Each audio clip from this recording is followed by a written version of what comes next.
What is the European Commission Annual Enlargement Report about? It includes assessment on the 10 countries of the Western Balkans, Eastern Europe and Turkey. Bosnia and Hercegovina is the tricky one here. It's somewhere in a halfway house between Georgia on one hand and Ukraine and Moldova on the other.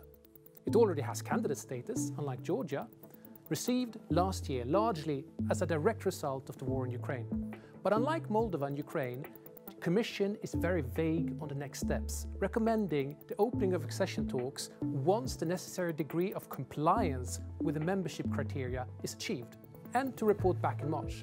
Now, what does that all mean? In 2014, Brussels set out 14 key priorities for Sarajevo to meet: rule of law, non-discrimination, reconciliation, a functioning public administration, etc., etc. Now, Bosnia has not really fulfilled much of those, yet there is a push to move ahead with Bosnia as well. Why?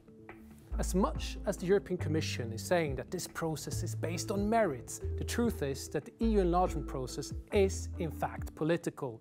This is why some of these conditions and priorities are so vague and unmeasurable.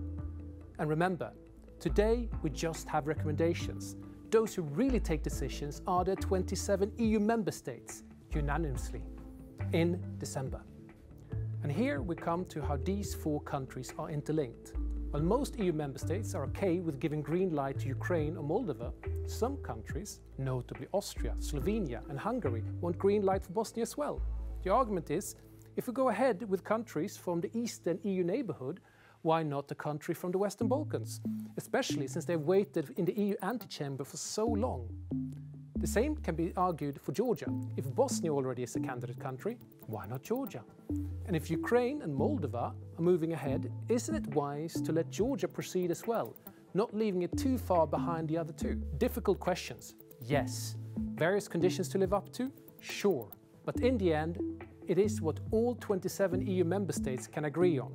In other words, yes, recommendations presented today are important, but the real horse trading on which country gets what on the long way to Brussels starts now, and everything is interlinked.